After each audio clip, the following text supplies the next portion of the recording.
fantastic fest.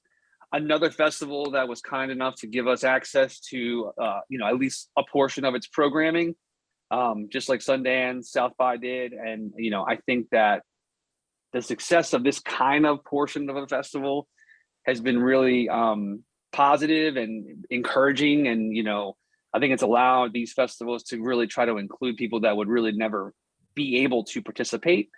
And in some ways, hopefully that helps the reach of some of the movies that they're really trying to showcase, whether those movies find, traditional distribution or smaller means of getting out there.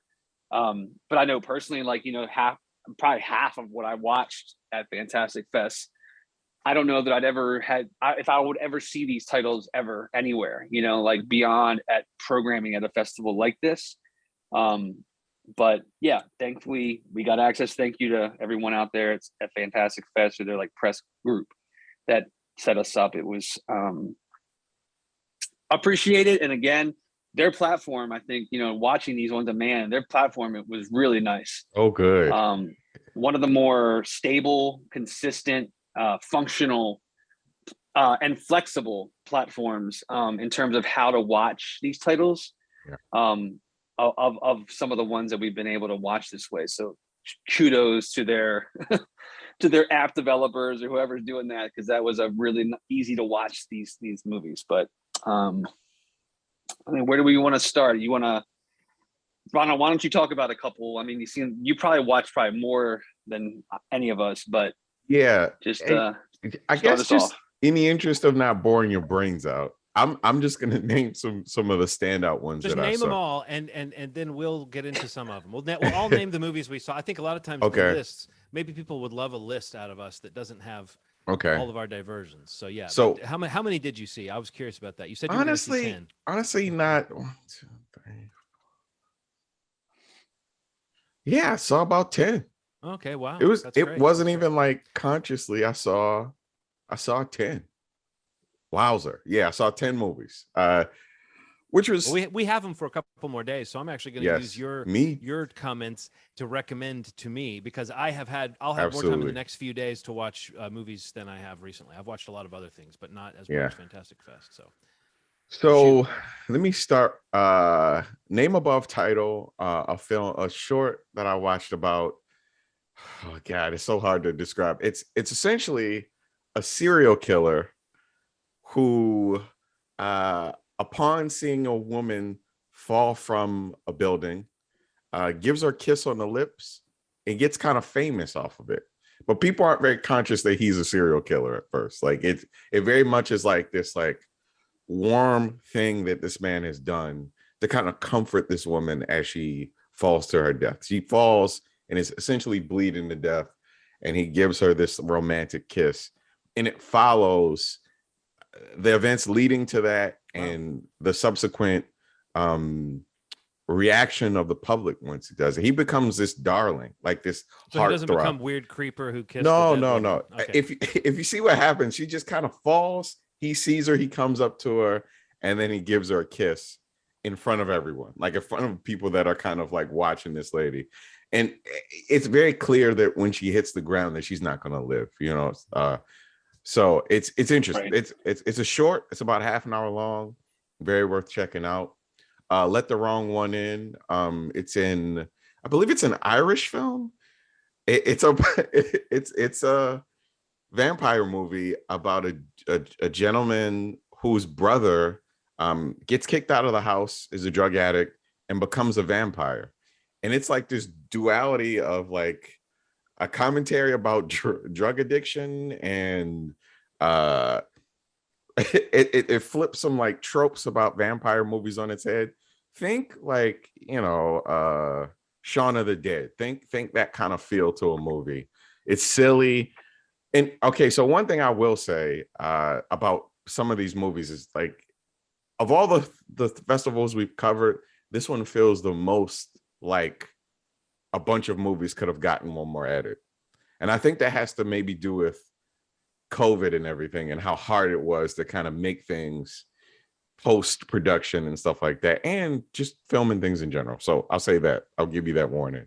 Some of these feel a little like one more edit. The found footage phenomenon, which was a documentary about found footage movies.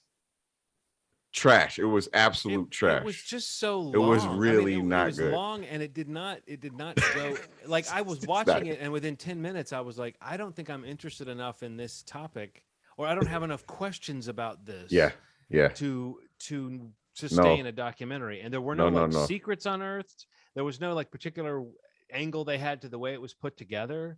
I would say even the interviews with the people who I would enjoy seeing, like Eduardo Sanchez from Blair Witch, or the guy who directed Creep, they're kind of just interwoven in with all these other sort of also ran movies. And you're putting Blair Witch next to like some pretty questionable movies. Now they did talk to the guy who made Host as well, and that's one that I rank really highly. So I mean, there's a few good movies covered in it, but it just is. There's not, like, you start watching it and you just go, yeah, there's not a documentary here. Like, there's no reason to do this. You would more enjoy like an intensive look at how they made one of these things. Like if it was a look at how they actually made something like Host during COVID, that could sustain a 20 to 30 minute little really interesting making of, but this was not that. It didn't go in depth, and I don't know. It just was funny to me how much it was like, wow, this is really stretching it to call this a subject that's deserving of this kind of dry assessment, because none of the stuff was particularly surprising. I think hearing how they made something that you saw, like Blair Witch Project, hearing how they made the specific decisions that they made that made the movie would have been cool. You don't get that. So, No. It's not a phenomenon. No. King Car, which is a Brazilian movie about a man that's obsessed with cars. I'll just put it there. It's artsy. It takes some choices. It's your choice. If you fuck some cars. Like this guy's really obsessed with cars. That was me guessing. No, it's a weird movie, man. It's a very strange movie. I then saw Cannon Arm and the Arcade Quest documentary that takes place in Denmark about a guy that's obsessed with an arcade, beating the score of an arcade. I thought that was pretty good. I don't know if I'd ever see it again, but it was interesting documentary. UK movie called Barbarians about this, like, it's a weird commentary on like alpha male sort of culture that's being pushed. I don't know if you've seen in the past like year or two this like increase of alpha influencers that are basically like, why are you in the place that you're in? You should be talking to people differently. Don't let anybody step on you. You should be making $1 million. Don't let women talk to you a certain way. Those guys. It's basically a commentary about that kind of person. This man makes this sort of living quarters for alpha males, and a friend of the alpha male kind of moves in, and a sequence of events happens where the land that they built this alpha male sort of land on has been taken from somebody, and somebody wants it back. I'll put it like that. Solid. I think it's worth checking out. I feel it takes some dark turns that I'm just a really big fan of. Just bring me knives, bring me stabbings. I'm always about that. And so there's Someone Inside Your House, the Netflix film that came out based on the novel series. There's Someone Inside Your House. Okay, and then two movies that I absolutely want everybody to see right now. One, Beyond the Infinite 2 Minutes. It's about a Japanese cafe where a guy comes into his own cafe and sees that a monitor that he's looking at is 2 minutes ahead of where he is currently, and he's looking at himself in the monitor. So he basically figures out that this monitor is 2 minutes ahead, and there is a level of time travel in it. That is the coolest use of time travel that I've ever seen in my life.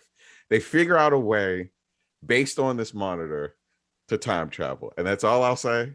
It's unreal, and it's simple. It's simple within the world. Like there aren't any special effects. It just really well edited, really well written script. Beyond the Infinite 2 Minutes. I don't know where it's going to be, but I'm it's going to get picked up somewhere. If somebody like Netflix picks it up and they have some dubbing, because I know that sometimes people are a little weird about subs, this is going to be it. And the next one, the final one, which is actually going to Netflix, I think the 16th of this month, a film called The Trip, which stars, what's her name? Noomi Is it Noomi Rapace? Noomi Rapace. Yep. Yeah. It is a movie about a man that wants to kill his wife.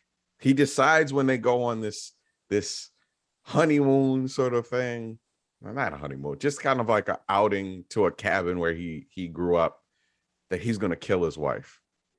And that decision branches off into a whole bunch of chaos. But it is really well written. It's fast paced. It's fun. It is like a B movie in terms of the violence. Like, it gets bloody. It gets bloody. And it is so fucking fun. Aaron and I watched it and we were screaming the whole time. Like, it's one of those sort of screams. Those are the movies I've seen. The Trip, Infinite, 2 minutes. Please see those two movies. Everything else, yeah. Infinite 2 minutes, the way you describe it, I know it's totally different tonally, but it's interesting the way you describe it could be the way you describe Primer too, in a way, which is to say that like it's totally no budget or no effects, but like it gets into this genre that normally you have to use a lot of effects to get into. Yes. I watched just a little bit of Infinite 2 minutes, and that's one that I definitely want to finish. Yeah. And you're right, it's super inventive. Once it clicks in with like how they're developing that, it's like you just kind of wish all sci-fi movies or genre movies or thrillers had a hook that, you know what I mean, had something clever like that to work with, because that is Time Machine is like such a tired concept. Like, it is when someone has a fresh idea on it. Make the story good and everything else will follow. Like, everything else about this is good. Like, once you figure out, you're right, the concept, and you figure out how that's established, how you can go from here to 2 minutes ahead without going 2 minutes ahead, it gets so fucking freaky. Like, it's really cool, man. So worth checking out. What about you guys? Would you get a chance to see? Steve, did you watch a bunch or just a few? I ended up watching 7. Okay. So wow. Let's hear your list. So I came in hot at the tail end of this to try to catch up here. Yeah. So not to rehash it, like, there were definitely some crossover. I too saw the found footage phenomenon. Yeah, I mean, like, it's not anything special. I personally, though, like listening to the different filmmakers, like their takes on, the different kinds of found footage and like kind of where they saw their place in it. Yeah. Because it's kind of interesting because like they kind of talk against one another at some points in the doc. And so for that, just like a talking head, like, it would be more interesting to hear more about the making of some of them.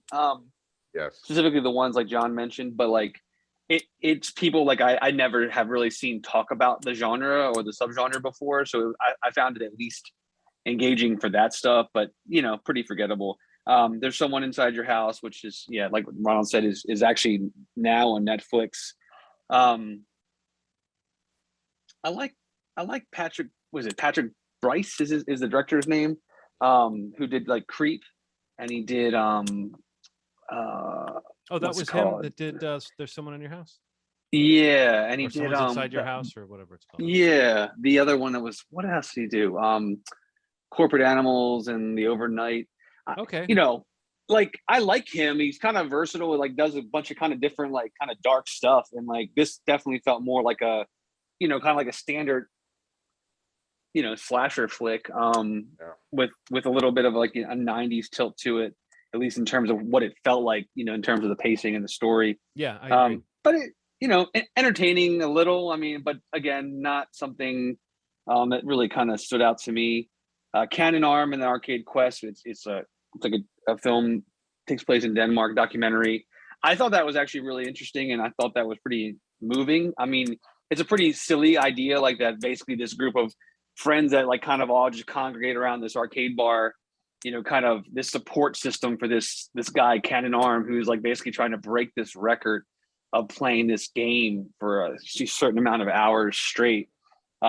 Less so probably about the game and like more so about like just how, sometimes the closest connections in your life are people that aren't really your family, but just people that you have like this common interest with, and things that kind of just pull you together. So in that sense, I thought that was pretty cool. I also saw Let the Wrong One In. I thought that was pretty fun.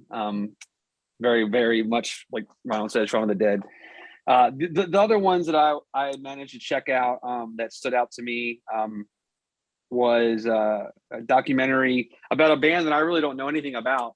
But there's actually 2 documentaries about bands that I saw that would probably be on the top 3 of what I've seen. But the first was Who Killed the KLF, which I've heard that band's name a lot in my life, but I've never really had any association with them.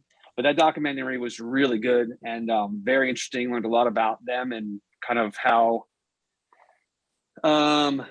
like the disappearance from like the music scene, and like, I guess they went through this whole period where they pulled their entire catalog from, being able to be streamed and foregoing probably millions of dollars. But it just it's a really interesting documentary about this band. The other one was This Is Gwar, who Scott Barber directed, who a friend of the pod. Yeah, friend of the pod, Scott Barber, for his Nickelodeon doc. But that was, I thought, pretty great actually. I'm very aware of Gwar and definitely listened to them a bit growing up, especially in the Beavis and Butthead era of my life. Which it was fun to see that pop up in the movie, because I think that was a big crossover period for that band. Absolutely. And Mike Judge's kind of like ability to help do that. But we talked a little bit about it on our text thread. But I just found that movie that documentary like so engaging and like emotional. Like for I didn't really have any real connection to this band, but I definitely knew some of their music and a lot of the character that was around them. But it was awesome to see like the people in the band and in those characters, or who brought those characters to life, talk about that again, that family that they had, and that band life thing really kind of resonates with me, having had my own kind of experience with it. And it's always so interesting kind of getting that behind the music take. And I think that Scott does a great job really kind of drilling into a lot of the emotional turmoil that was in that band, and kind of how they rotated characters, members at times because of a lot of drama and some personal problems and health problems and things like that. And it's just like it's a really well put together documentary and kind of exploring the impact that band had on like true metal bands that like are like quote unquote legit metal bands. And like Gwar kind of always had this like showmanship. I don't know, it had like a, I don't know the right word, but like I don't know that in the mainstream that they ever got like the real respect that a lot of these metal bands like pay to them, because they really are like impressive musicians. I mean, if you really kind of get into the nuts and bolts of their music.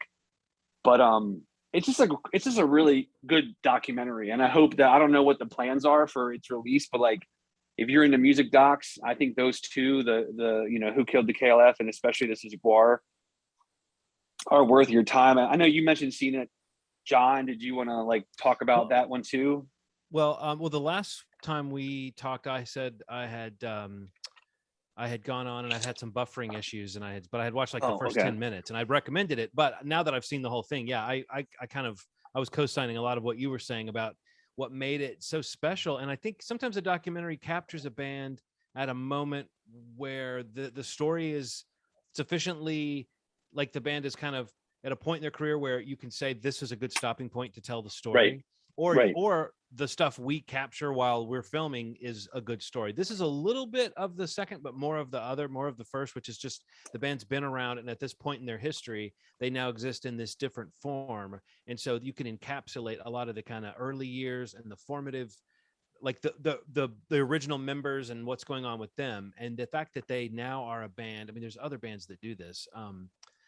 Man or Astro Man has like a couple of different versions that tour around, bands that just have like there's a roadshow aspect to what they do that they can sustain, almost like almost like it's Hamilton or something like that, where it's like you can be part of the touring company of Gwar, you know, and you're going around. And I think this movie, as you said, it gets into, like, you spend as much time with some of the kind of effects people. There's one guy in particular who's probably one of the more compelling characters, who's never a member of the band, but is like originally starts out as an art slave and ends up being a guy who, you know, is one of the big through lines, it seems like, from the early days to now for this band, and who cares about it. And yeah, you know, I think if you do have good musicianship on stage, and then next to it there's like people being fed into a meat grinder or whatever, people are going to remember the meat grinder more than they do the music. But I do love how, like, the creative choices of this band are not like, they're not treated as an afterthought as you would think they could be. And yeah, it's a compelling story. So I think that if you're a fan of docs, if you're a fan of music docs, if you're a fan of Gwar, if you're a fan of Scott's other documentary, the Orange Years, I mean, I think that he clearly is a guy who can pinpoint like a cultural thing, a cultural moment that's got some juice in it. And whereas I think the Orange Years is a great fun doc because of that kind of member berries effect of like, you're kind of listing all these things and talking about them a little bit.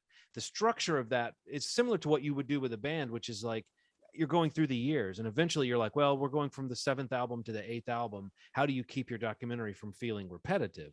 Well, the Orange Years did it by virtue of just having great talking heads that you wanted to see and having this overarching narrative about how Nickelodeon was founded. This has those characters. It has the members of the band. And even as someone who knew a little bit about this band, I didn't quite understand the passion and the sort of serious mindedness that went into the way some of this was done, and the headbutting and infighting. It's heartbreaking to see. There's one particular clip late in the movie that's just bone chilling in terms of how cold-hearted one of the members of the band seems towards a fallen bandmate. But it's presented like it's right there in the doc. And I have to think when Scott was getting some of this, he had to know like, oh, this is like a real story. These people are really giving me good interviews, and I'm getting candid shit. I'm not getting like electronic press kit stuff, which, you know, you could easily do a really entertaining electronic press kit about Gwar and it would be a fine documentary. But I think this, I would bet that even people associated with the band probably feel good that they got a real movie. You know, you don't always get a real movie when someone does a thing on a band like that, because sometimes it's a puff piece. So Scott, if you're listening, come on the show. We'd love to talk to you about how you put this one together. I really want to talk about what it was like hanging out with Weird Al Yankovic. You know, he's right there. It's funny too, like in the doc though, it is really like consistent with the Orange Years. Like they do manage to get, or he does manage to get, like a lot of really interesting talking heads, like, you know, just people that have nothing to do with Gwar really, that are in entertainment or just faces, voices, musicians, artists that you just may, you can identify them and you know who they are. And just kind of, it's crazy to see, like, you know, that how this band really has built a fan base of artists and quote unquote celebrities that we associate with in other ways. But yeah, like Weird Al and Ethan Embry, Thomas Lennon, Alex Winter, like all these people are like seeing Ethan Embry so much. I mean, I guess we just love Ethan Embry. I love right? Him. We love Ethan Embry. He's great on Grace and Frankie too. But like, he's so endearing in his interviews. Like, I felt like I wanted to ask Scott, like, was he just fun to talk to? Because he really feels like he's having a real conversation and he's looking around and kind of reacting to things. I don't know, Ethan Embry. Also, if you're listening, come on the show. We'd love to talk to you too. You know, the Sparks doc had that too. The Sparks brothers had that similar thing of like, Edgar Wright has a cool Rolodex, and he said everyone he talked to when he was filming that documentary, if he ran into somebody on the street, he said, "Do you like Sparks?" And if so, he has Beck and Scott Aukerman and Flea and different people like that talking about it, and it's like, that's a cachet for the band, obviously, to be like, look at who likes this band. It's kind of that thing of like, you're the musicians if you're getting that. So anyway. Sure, that's a great stamp of approval. You can't buy that. The only other one I wanted to mention real quick, and then I'll be done, is it's the last one I watched, which is actually, it was one of the more entertaining ones that I watched. It's called Sweetie, You Won't Believe It. I wanted to see that. You should try to check it out if you have an opportunity to. Very much, I mean, just like kind of gave me like a little bit of like, what is it called? Like Tucker and Dale versus Evil. Right. Did you ever see that? Yeah. Or even like even a little bit of like some of the like the kind of like Taika Waititi, like more of the like What We Do in the Shadows kind of silliness of like not great situations to be in, but there's still humor in it. And it's basically about these three friends. It's a film, I think it's from Kazakhstan, and like these three friends go on this fishing trip and kind of cross paths and witness a mob hit out in the bush. And basically that is an element of like the movie in terms of like them getting away from that, them witnessing it. But then and then there's like a wild card piece that happens in the movie where there's this other character that has his own motivation to wreak havoc on basically anyone that crosses their path. And all the while in the background, the main character of the three friends, like he's trying to get back to his wife, who's, kind of giving birth to their first child. But it's kind of just like, it has that kind of silliness, horror comedy. It gets some pretty explicit like kill scenes and like just some brutal murders, and but still like revolving around like just these three idiots that just cannot get out of their own way and just like stop. You know what I mean? Like it's just like just leave, but it's like they keep creating a worse problem for themselves. But I thought it was pretty funny. And, again, like just kind of easy to watch, barely an hour and a half. And it moves quick. But I would say like the Tucker and Dale, like that vibe of that movie, if that rings a bell for you or you like that kind of film, it definitely is in that vein. But yeah, it's called Sweetie, You Won't Believe It. And it's kind of all based around like the idea of him having to explain to his wife what happened. And why he's late for the birth of their child. But you should check it out, Ronald, if you have an opportunity while we have the window still. It's worth checking out. That one, yeah. The only other one I saw that was at the festival that actually wasn't part of the offering we had, though, it's out today on VOD, I think, is VHS 94. Did either of you sit through that? Not yet. Not yet. Well, don't.